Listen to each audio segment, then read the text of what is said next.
written is explicit enough. If you have a copy, I don't think there's much I need to ask except because, of course, maybe any question that any of you have as regards the motion. But you know, it is all over the media, the social media, the print media, and everything because of the sensitiveness and importance of this matter that relates to terrorism, and especially Boko Haram here in Nigeria. You know the damage, destruction inflicted on Nigeria and the Northeast in particular, and the Bay State, which we call the Bay State, B-A-Y, Borno, Adamawa, and Yobe specifically. It is estimated that over 50,000 people have been killed.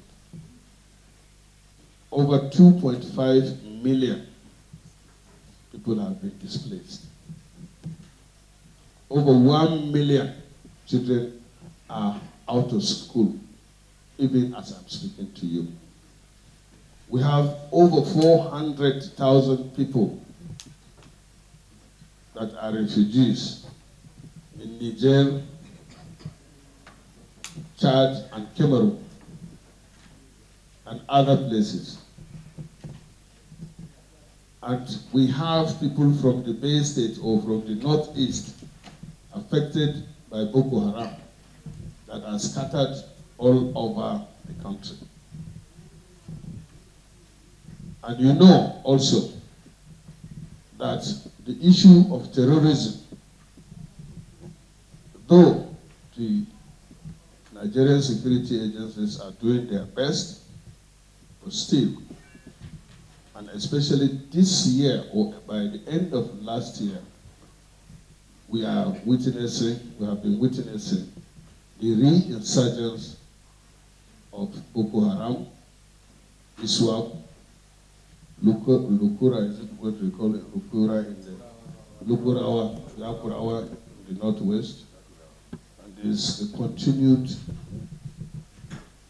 banditry and herdsman farmers clashes in the north central. And in fact, even the southwest, it's not safe because we have had reports of terrorists trying to infiltrate the northwest. And we have also the issue of insecurity, herdsman farmers clashes in the southeast. So, I'm getting this information from Scott Perry, the congressman, alleging that the US aid is involved in sponsoring terrorism internationally. It's not something that Nigeria or the Nigerian government or the National Assembly should ignore, sweep under the carpet, or take it for granted. And you could see the response of my colleagues to this motion. And the motion was amended accordingly to say that since this is a sensitive security matter, the heads of our security agencies should all be invited for a closed session with the Senate to find out from them, to get information from them, what they know and what we need to do as a Senate. So if there's any question, I'll be glad to take the question. To find out about the activities of USA, it's larger than that. In fact, all international engagement countries donate. The American government used to donate through USAID or programs that NGOs and the United Nations do to countries that are in need of humanitarian aid. As at that time, after the Boko Haram in 2014 were chased out by the Nigerian army, most of the NGOs, international organizations of all kinds come in to help. What we are saying now is, in the name of that help, they were helping instead of solving the problem.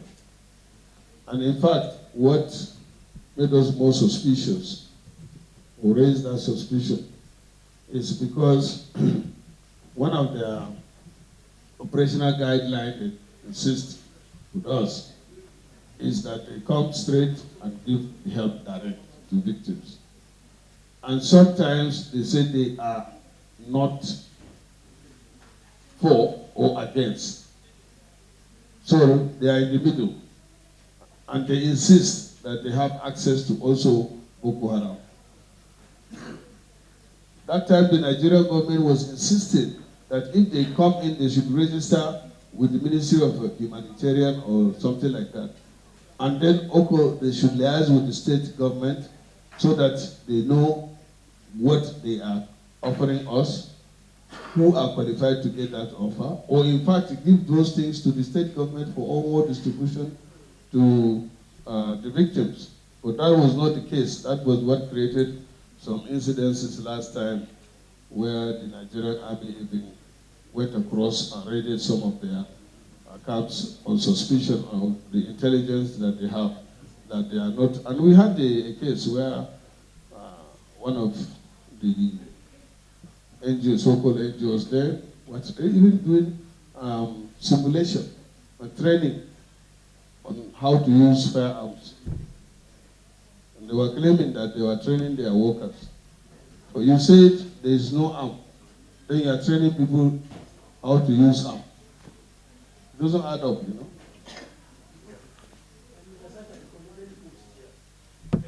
That's very wrong. The Nigerian security agencies have been talking about and have been suspicious about them. Recently, the CDS, or severally, the CDS come to say that, where are these people getting their supplies? And he even specifically said that he is suspicious of the NGOs and international organizations that are operating within the country. So it's not like we are taking it from the American congressman.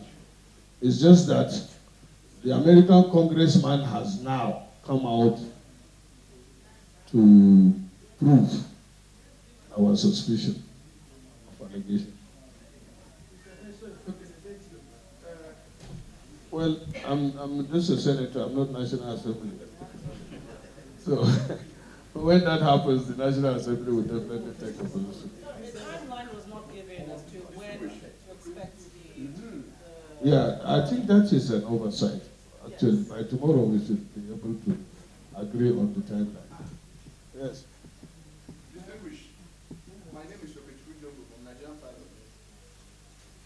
Don't you think that it's worrisome that it's just now that the Nigerians are being...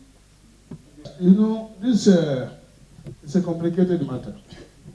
When you are part of the UN and you sign on to it, and their role is clearly defined, and they are like borderless, you understand?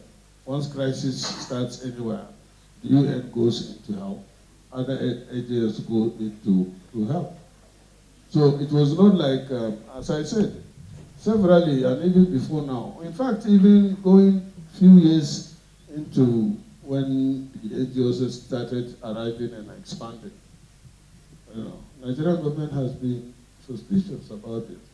But their hands are tied. It is now that even the government, one of the agencies, remember it's not only USAID, there are so many NGOs sponsored by various countries under the UN approval that come in to provide help.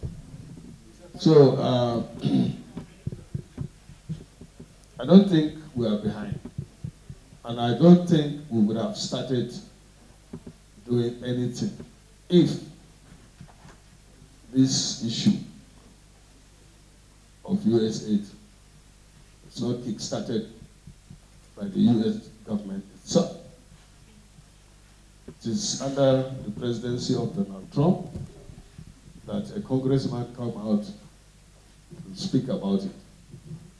And the Nigerian government now will act as we did properly to do our own investigation.